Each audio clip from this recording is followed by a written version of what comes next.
오늘 본문이 이사야 49장 8절로 13절입니다. 제목은 주님의 은혜를 받아라. 주님의 은혜를 받아라. 오늘 주님의 은혜가 몇 가지 나오는데요. 그 주님이 주시는 구체적인 은혜를 받아 누려라, 이렇게 말씀하고 있습니다. 여기 이사야 성경은요, 예수님이 오시기 전에 약 700년 전에 기록한 성경 말씀입니다. 이 이사야 성경에는요, 우리 예수 그리스도에 대한 예언이 많이 나와 있어요. 그래서 이사야 7장 14절에는 보라, 처녀가 잉태하여 아들을 낳을 것이요 그 이름을 임마누엘이라 하리라. 그런 말씀뿐만 아니라 예수님이 고난당하실 거, 이사야 53장에 십자가에 죽으실 거, 우리 대신에 예수님이 십자가에 고난당하실 거 나오고 있습니다. 또 세례 요한에 대해서도 예언하고 있고, 광야에 외치는 자의 소리라. 여기서 우리 하나님께서 오늘 본문에 이 이스라엘 백성들이 바벨론 포로 잡혀갔다가 그들이 돌아와서 자유와 해방을 받아가지고는 그 이스라엘 백성들이 그 가나안 땅에 그 살던 땅이 황폐에 떨어졌는데, 포로 잡혀감으로, 나라가 망함으로 그 이스라엘 땅이 황폐했는데 하나님의 은혜 가운데에 포로에서 돌아온다는 거예요. 그리고 그 이스라엘 땅이 다시 재건될 거라는 거예요. 그래서 황무지가 장미꽃이 피게 되고 사막과 같은 곳에 샘물이 터질 것이라고 예언을 하고 있습니다. 그게 바로 하나님의 은혜라는 거예요. 자, 이 하나님의 은혜는 구체적으로 우리에게 신령한 은혜와 육신적인 은혜가 있습니다. 신령한 은혜라고 하면은 우리가 구원받은 거, 구속, 죄 가운데에서 속량받은 거, 이것이 하나님의 은혜예요. 그래서 우리가 생명을 얻었고 영생을 얻었고 참 예수님을 믿음으로 구원을 받게 되었습니다. 이게 바로 신령한 은혜예요. 그뿐만 아니라 우리에게는 진리의 말씀으로 우리를 양육해 주시며 신앙의 자유를 주시며 우리를 늘 보호해 주시고 인도해 주시는 하나님이 은혜를 베풀어 주셔요. 그 다음에 육신적인 은혜가 무엇이냐? 육신적인 은혜는 먹을 것과 입을 것과 또 가정과 직장과 또 우리 몸의 건강과 또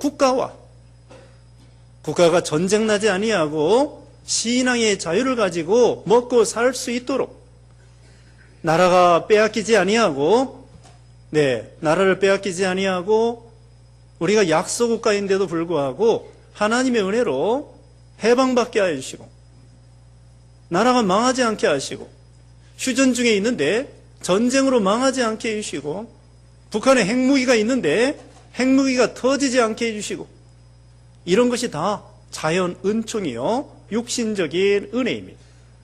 하나님께서 이와 같이 신령한 은혜와 육신적인 은혜를 우리에게 더하여 주시는 것입니다. 이제 오늘 구체적으로 하나님께서 어떤 은혜를 주시느냐, 여기 8절 말씀에 여호와께서 이와 같이 말씀하신다. 은혜에 대해 내가 네게 대답하였고 구원의 날에 내가 너를 도왔다. 내가 너를 보호할 것이니 백성의 언약으로 너를 주겠으며 땅을 회복하게 하며 그 황폐한 유업들을 상속하게 할 것이다. 이렇게 말씀했습니다. 은혜에 대해 내가 네게 대답하겠고 구원의 날에 내가 너를 도왔다. 여기 은혜에 대해 하나님이 우리를 응답해 주시며 구원의 날에 우리를 구원해 주신다는 거예요.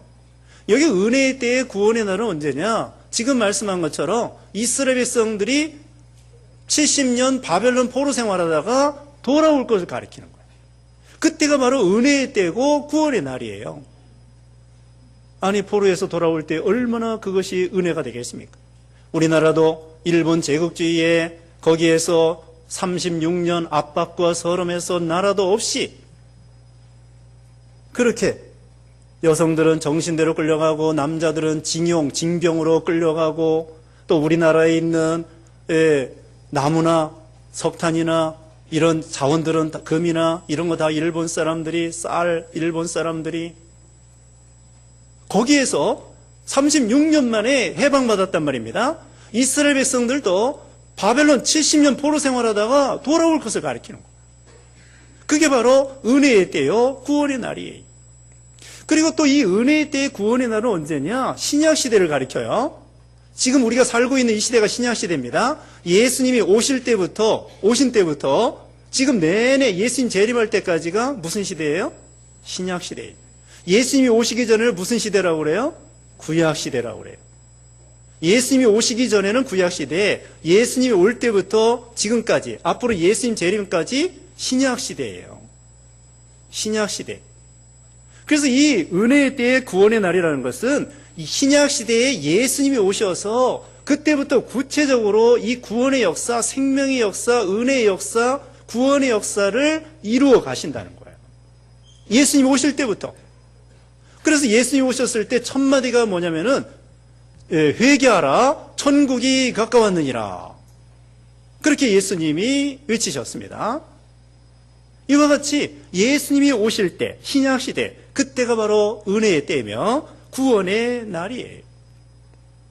오늘날 우리가 이 신약 시대에 예수 믿어 구원받는 거, 이거 하나님의 은혜의 때요, 구원의 날이기 때문에 우리 같은 사람들이 예수 믿고 구원받은 것입니다. 구약 시대에는요, 이방 사람들 하나님 나라의 근처에도 가기 어려웠어요.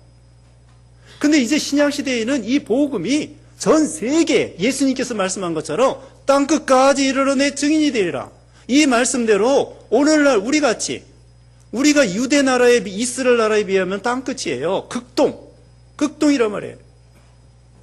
동쪽의 제일 끝이란 말입니다. 일본, 중국, 우리 한국, 제일 지구의 반대편에 있는, 그러니까 유대 나라, 이스라엘 나라의 지구 반대편에 있는 우리나라인데, 우리나라 예수 믿는 사람들 이렇게 많이 생긴 거예요. 여기 먼저 12절 보면은요, 12절에 이들이 먼 곳에서 오며 북쪽에서 서쪽에서 신임 땅에서 올 것이다. 먼 곳에서, 땅끝에서 예수 믿는 사람들이 모여옵니다. 그리고 북쪽에서 믿는 사람 옵니다. 서쪽에서 옵니다. 신임 땅, 또 남쪽에서, 동쪽에서, 사방에서 구원받는 사람들이 막 모여오는 거야. 신약시대에. 그렇기 때문에 이 신약시대가 은혜 받는 때고 구원의 날이 되는 것입니다. 여러분이 신약시대에 오늘날 이 시대에 태어난 것이 얼마나 감사한지 몰라요. 세상에 우연이라는 건 아무것도 없다고 그랬어요. 절대 주권의 하나님, 하나님에게서 나오고 하나님으로 말미암고 하나님께 돌아간다 말씀했는데요. 우리가 이 세상 태어나고 우리가 예수 믿고 오늘날 신약시대에 한국에서 여기서 이렇게 태어나고 예수 믿고 구원받은 거 우연이 아니에요. 하나님의 특별한 은혜와 간섭과 주권에 의한 거예요. 오늘날 이 신약시대에 예수 믿는 것이 얼마나 감사해요. 이제 신약시대는요, 예수님이 구체적으로 십자가에 죽으시고 구체적으로 살아나시고 구체적으로 부활하셔서 승천하시고 그 다음에 예수님이 직접 오셔서 말씀 전해주시고 죽은 자도 막 살리고 병자 고쳐주시고, 구약시대는 그림자로 하나님을 섬겼는데 이제는 신약시대는 실체 되시는 예수님이 직접 오셔서 제자들이 만져보고 들어보고 얘기해보고 예수님과 같이 그릇하고 예수님을 믿은 거예요. 그뿐만이 아닙니다. 예수님이 승천하신 다음에 오순절 성령이 강림했어요. 구약시대는 특별한 사람들에게 성령 충만했는데 신약시대에는 모든 믿는 사람들에게 성령을 다 부어주셨어요. 여러분, 한 사람 한 사람에게, 목사에게만 성령 주시는 게 아니에요. 어린아이에게도 예수 믿으면은 모든 사람에게 성령 충만하게 역사해 주시는 거예요. 이게 얼마나 큰 역사입니까? 그래서 오늘날 신약시대가 바로 은혜의 때요, 구원의 날이에요. 그리고 은혜의 때 구원의 날이 언제냐? 은혜를 받지 않으면 안 될 때가 은혜 받을 때예요. 언제가 은혜 받아야 될 때죠? 그건 뭐냐면요, 어려울 때, 환난 때, 시험 있을 때, 역경 있을 때, 사건과 문제가 있을 때, 그때가 은혜 받지 않으면 안 될 때이기 때문에 그때가 바로 은혜 받을 만한 때예요. 히스기야 왕이 아수르 군대가 쳐들어왔습니다. 그래서 아수르 그 강대국이 예루살렘을 뺑 둘러쌌습니다. 다 굶어 죽게 생겼습니다. 그때 히스기야 왕이 이사야 선지자와 함께 간절히 하나님께 부르짖으니까 그때 은혜 받을 만한 때예요. 큰 사건이 생겨서 죽느냐 사느냐 풍전등화, 그때에 히스기야 왕이 하나님 앞에 간절히 간구해서 은혜를 받으니까 그 다음날 하나님께서 아수르 군대에 천사를 보내가지고 송장이 되게 만들었어요. 18만 5천 명 강대국의 군사들. 그게 바로 구원의 날이. 은혜 받아야 될 때 은혜를 받으면 구원의 날에 구원에 임하는 것입니다.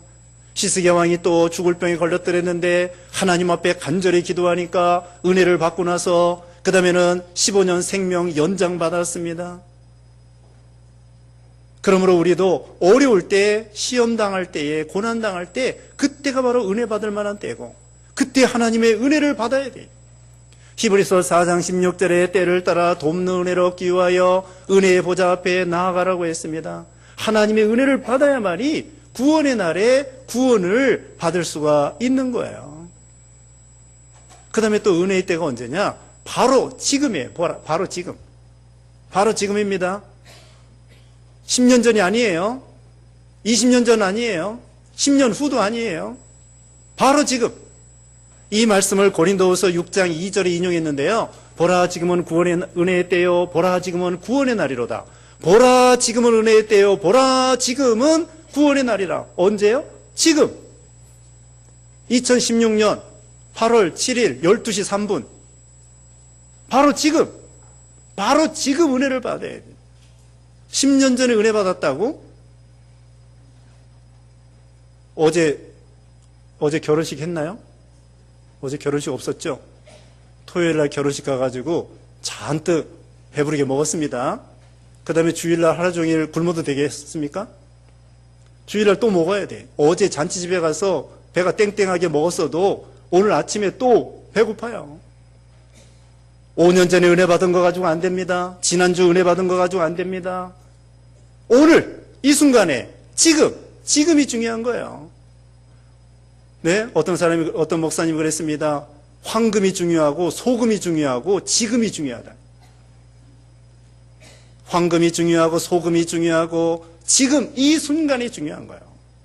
차차 잘 믿겠다, 10년 후에 은혜 받겠다, 지난주에 은혜 받았다, 그걸로 끝나는 것이 아니라 이 사건의 이 시점에 이 환경에 맞는 새로운 은혜를 받아야만이 우리가 또 인생길을 살아갈 수 있는 거예요. 바로 지금입니다. 은혜의 때에 내가 내게 대답하였고 구원의 날에 내가 너를 도왔다. 그러면 하나님께서 황폐한 성읍을 하나님께서 낙원으로 해주시고 회복되게 해주시고요. 그 다음에 또 어떤 은혜를 받아야 될 게 있습니까? 9절입니다. 잡혀있는 자에게는 나와라 하고 어둠에 있는 자에게는 나타나라 말할 것이다. 그들은 길에 쏘도 먹을 것이고 모든 벌거벗은 산들에도 그들의 목조지가 있을 것이니. 두 번째로는 잡혀있는 자에게 나와라, 어둠에 있는 자에게 나타나라. 여기 잡혀있다고 하는 것은 포로 잡혀있는 거예요. 사로잡혀 있는 거예요. 여기 이사야 61장 1절에도 이렇게 말씀했습니다. 포로된 자에게 자유를, 갇힌 자에게 노임을 선포하고.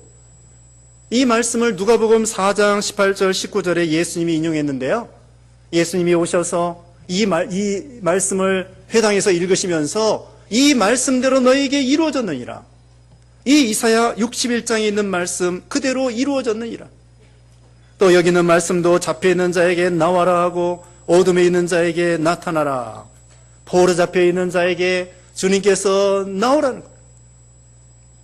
이것은 무엇에 포로 잡혀 있을까요? 여기 바로 위에서는 어둠에 있는 자에게 나타나라고 그랬죠. 어둠이 뭐예요? 포로가 무엇이에요?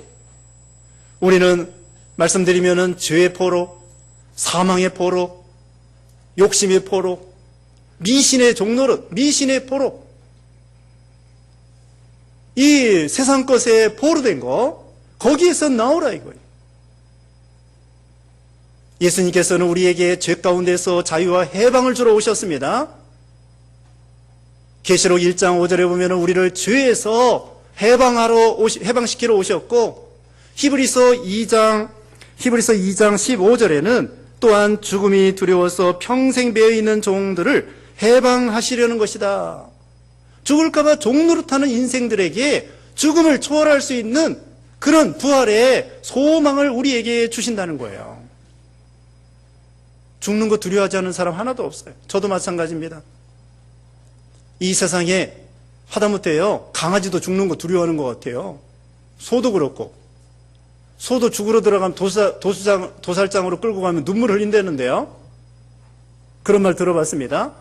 하다못해 짐승들도 죽는 걸 두려워하고 우리 사람들도 죽음을 두려워하는데 지금 히브리서 2장 15절에 있는 것처럼 일생의 사망에 두려워서 종노릇하는 인생들을 해방시키러 오셨다는 거예요. 우리에게는 예수님처럼 부활이 있습니다. 영생이 있습니다. 생명이 있습니다. 거기서 우리를 해방시키러 오신 거예요. 다시 말씀드립니다. 죄에 얽매이고 포로되어 있고 사망에 포로되어 있고 또 욕심에 포로되어 있고 또 쾌락에 포로되어 있고 또 뭐예요? 도박에 포로되어 있고 물질에 포로되어 있고 거기에서 우리 예수님께서 우리에게 자유와 해방을 주러 오셨다는 거예요. 자, 우리는 이제 해방 받았습니다. 그러나 아직도 우리가 매여 있는 거 있어요. 어둠 가운데 있는 거 있어요. 그건 뭐냐? 따져봅시다. 지난 한 주간 동안에 우리 마음속에 어떤 마음과 생각으로 꽉 차 있었는지 한번 생각해 보세요. 우리가 뭘 생각했는가? 아이고, 이놈의 지구가 왜 이렇게 더운가?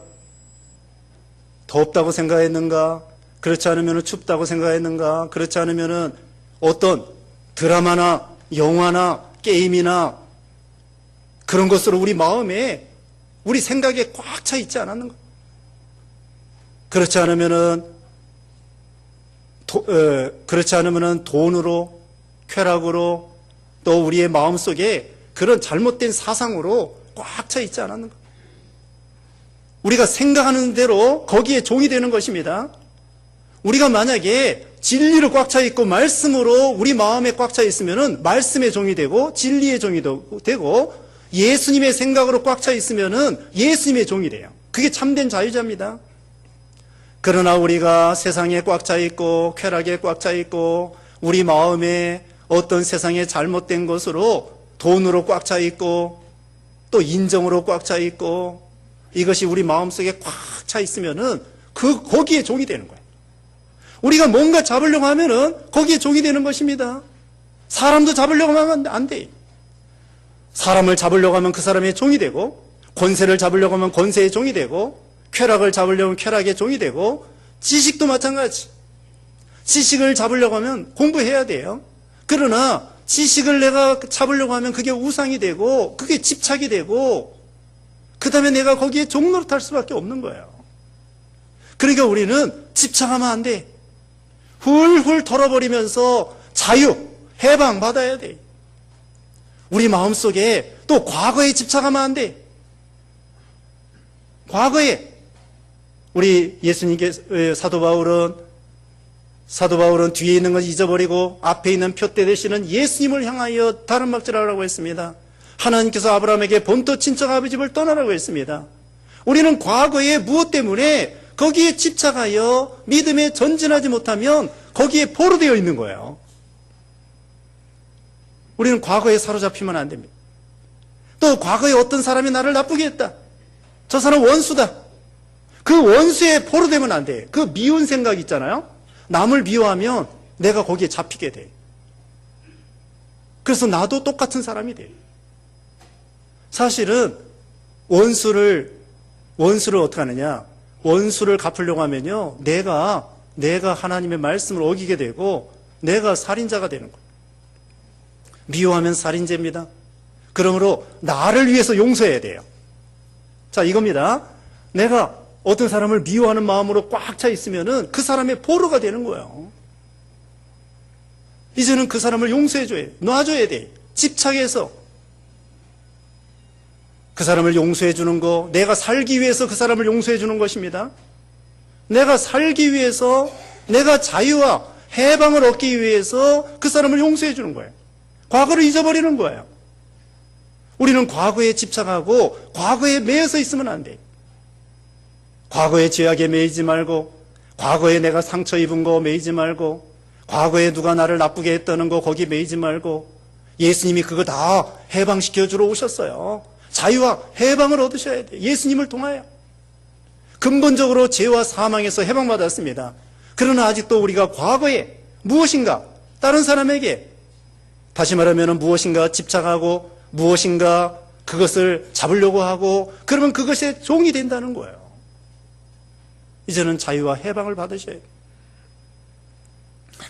그 다음에는 어둠에 있는 것도 마찬가지입니다. 사망 가운데, 어둠 가운데, 세상에 잘못된 데 그거 다 버리고 나오라는 거예요.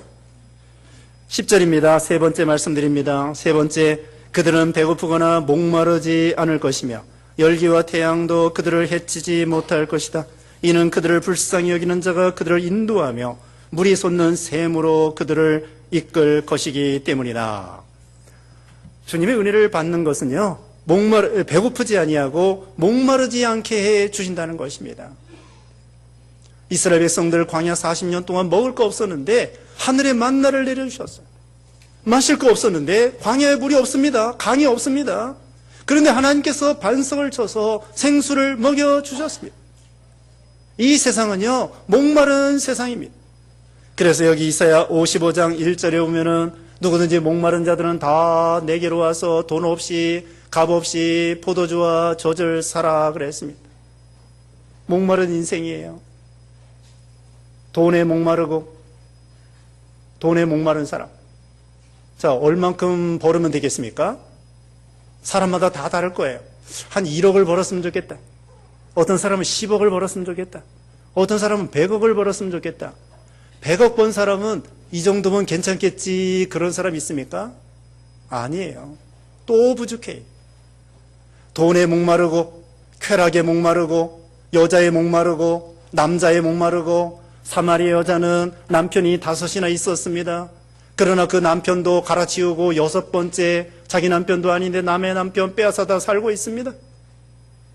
그런 목마른 인생에게 예수님이 찾아오셨습니다. 이 물을 먹는 자마다 다시 목마르지만 내가 주는 물을 먹는 자는 영원히 목마르지 아니하리라. 신령과 진리를 가르쳐 주었습니다. 참된 예배를 가르쳐 주었습니다. 예수님 메시아를 증거해 주었습니다. 그러니까 이 사마리아 여자가 만족해가지고는 자기 동네에 가서 전도했어요. 심령이 가난한 자는 복이 있나니 천국이 저희 것임이라고 했습니다. 세상 것으로 채워줄 수 없어요. 우리 사람은 육신만 있는 것이 아닙니다. 영혼이 있어요. 영혼이 있고 창조주가 있기 때문에 창조주를 만나기 전에, 우리 영혼을 만드신 하나님을 만나기 전에는 참된 만족과 행복이 없다는 거예요. 짐승들은요, 영혼이 없기 때문에 먹을 것만 있으면 돼. 또 짝만 있으면 돼. 그러나 우리 사람들은 영혼이 있고 하나님 창조주가 계시기 때문에 창조주 되신 하나님을 만나기 전에는, 우리 구조 되시는 예수님을 만나기 전에는 우리 영혼에 참된 만족이 없다는 거예요. 솔로몬 왕은 부인이 1000명이나 됐습니다. 만족하겠습니까? 만족할 수 없었습니다. 하나님을 만나기 전에는 진정한 세상에 어떤 것을 갖다 줘도 만족이 없어요. 이와 같이 쾌락에 목마르고 돈에 목마르고 인정에 목마르고 남자에 목마르고 여자에 목마르고 또 권세에 목마르고 이 목마른 인생들에게 참된 생명수를 전해주러 예수님이 오신 거예요. 예수님이 이 생명수를 우리에게 더하여 주시는 분이십니다. 세상의 것들은요, 바닷물 마시는 것 같아요. 여러분, 아무리 바닷물이 많아도 먹을 수 없습니다. 배에요, 민물을 싣고 가야 돼요. 생명수를 싣고서 바다에 나가야 돼요. 바닷물 그거 먹을 수 없어요. 세상의 것들은 바로 그와 같습니다. 바닷물 일시적으로 먹으면 목마름이 해결될 것 같지만 더 목마르고 나중엔 죽어요. 빠져 죽어요. 이와 같이 여기 있는 말씀대로 그들은 배고프거나 줄이거나 목마르지 않게 주실 것이다. 그리고 10절 끝에는 그들을 인도하여 물이 솟는 샘으로 그들을 이끌 것이기 때문이다. 하나님께서 생명수 가운데로 인도해 주신다는 거예요. 주님 안에서 참된 만족과 행복이 있다고 했습니다. 마태복음 5장 6절 말씀에, 마태복음 5장 6절에 의에 줄이고 목마른 자는 복이 있나니 저희가 배부를 것이며, 의에 줄이고 목마른 자가 진심으로 참된 복을 누리게 돼요. 아까 솔로몬 얘기했죠? 솔로몬 부인이 몇 명이라고요? 1000명이에요. 자식은 몇 명일 것 같아요? 몰라요. 근데 자식 너무 많이 나오면은, 야, 100명 낳았다고, 100명, 1000명 부인을 통하여 100명 낳았다고 봅시다. 그 100명 이름 다 기억할 수도 있겠지만, 그건 가족이 아니에요. 가정이 아니야. 타가수야, 타가수. 그게 행복이 있겠어요? 행복이 있겠어요? 그렇지만 의에 줄이고 목마른 자는 복이 있다고 그랬습니다. 솔로몬이 나중에 회개했어요. 그리고 전도서를 기록했어요. 전도서를 기록할 때에 전도서 1장에 보면은 헛되고 헛되며 헛되고 헛되니 모든 것이 헛되도다, 그렇게 말씀했어요. 그리고 참된 복은 뭐냐? 심령의, 하나님으로부터 내려오는 심령의 낙을 누리는 것이 제일 큰 행복이다, 이렇게 깨달았어요. 그리고 전도서를 기록했어요. 심령의 낙. 의에, 다시 말씀드립니다. 의에 줄이고 목마른 자는 복이 있나니 저희가 배부를 것이며, 예수님을 만나고 예수님을 믿고 진리의 말씀을 통하여 우리 영혼의 생명의 생명수를 마시게 될 때에 거기에 참된 만족이 있다는 것입니다. 11절입니다. 내가 나의 모든 산들을 길로 만들고 나의 대로들을 돋을 것이니 이들이 먼 곳에서 오며 북쪽과 서쪽에서 시님 땅에서 올 것이다. 하나님께서 산들의 길을 내주십니다. 사막의 대로를 내어주십니다. 원래 길이 없는 곳이에요. 요즘에도 보면은 이 산에다가 고속도로 내는 경우도 있어요. 중부고속도로, 무슨 고속도로 보면은 막 산으로 다리를 놓고 굴을 뚫어가지고는 이렇게 길을 내더라고요. 우리 하나님께서는 길 낼 수 없는, 도저히 낼 수 없는 산에다가 길을 내주신다는 거예요. 사막에 길을 내주신다는 거예요. 사막에 생명수가 터지게 해주신다는 거예요. 이건 뭐냐? 도저히 살 수 없는 곳에 살 수 있게 해주시고, 황폐한 곳을 회복시켜 주시고, 길을, 구원의 길을 내주신다는 거예요. 요한복음 14장 6절에는 예수님이 길이요 진리요 생명이라고 그랬습니다. 예수님이 구원의 길이에요. 생명의 길이에요. 행복의 길이에요. 우리에게 그런 길을 열어주시는 것입니다. 믿을 수 없는 곳에서 믿게 해주시는 거예요. 어떤 사람은 부모가 무당입니다. 무당인데도 그 가운데서 선택받아 예수 믿어 구원받기도 합니다. 우리가 과거에 다른 종교 믿다가 예수 믿어 구원받게 된 것입니다. 우리가 도대체 믿을 수 없는 곳에 믿게 해주시고 구원받을 수 없는 사람을 하나님께서 구원해 주셔요. 여기 지금 12절에 사방에서 구원받는 사람들이 모여온다고 했습니다. 서쪽에서 모여옵니다. 북쪽에서 모여옵니다. 남쪽에서 모여옵니다. 시님 땅에서 모여옵니다. 이 시님이라는 것은 이집트라고도 하고 페르시아라고도 하고 중국이라고도 합니다.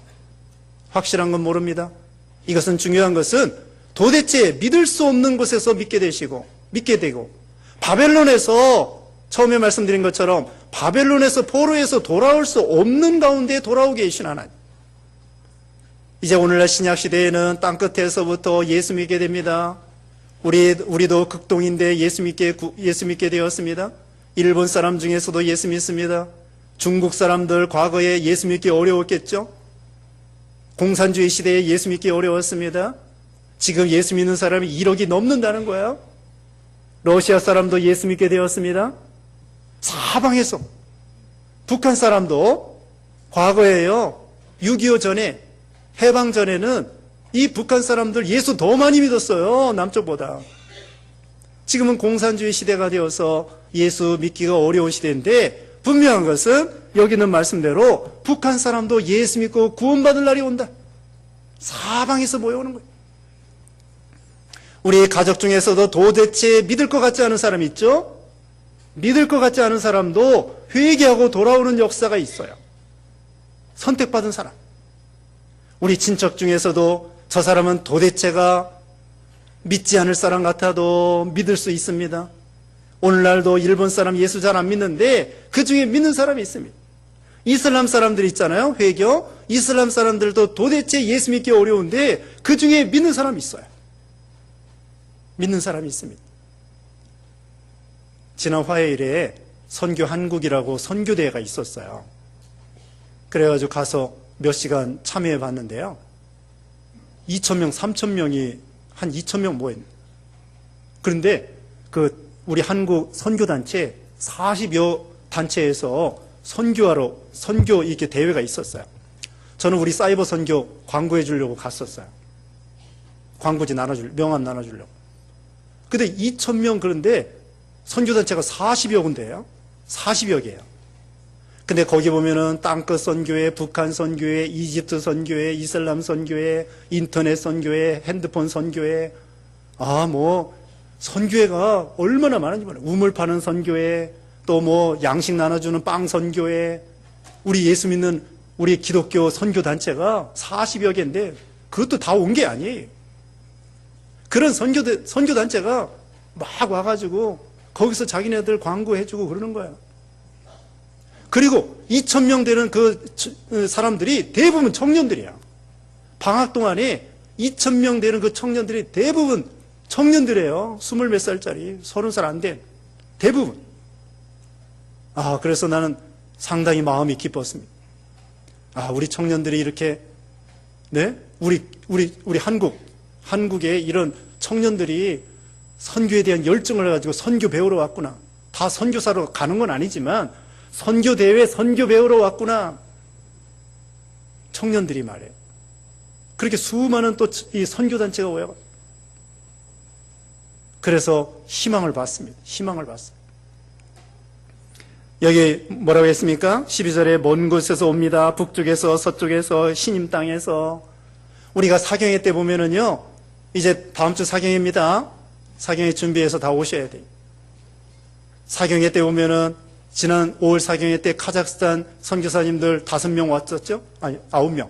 우리 교회도 오후 예배 참석했었어요. 이번에는 우즈베키스탄 선교사들 지도자들 있잖아요. 우리가 보내가지고 키워놓은 양육한 그 지도자들, 목사들 한 서너 명 또 온다고 그래요. 사경회 때 보면은 우즈베키스탄, 카자흐스탄, 일본, 중국, 이번에 중국에도 와요. 사경회 때 다 모여옵니다. 러시아 이런 데 다 모여가지고 말씀 배우고 또 용기를 내가지고 힘을 얻어서 또 가서 선교하는 거예요. 사방에서 우리가 보낸 선교사들을 통하여 구원받는 사람들이 막 모여오는 거예요. 이게 바로 신약의 구원의 역사예요. 그 다음에는 여러분, 아까 말씀한 것처럼 여러분 가정에 안 믿는 사람이 믿게 되고, 친척이 안 믿는 사람이 믿게 되고, 도대체 믿지 못할 만한 그런 사람이 믿게 되고, 이것이 바로 하나님의 크신 역사예요.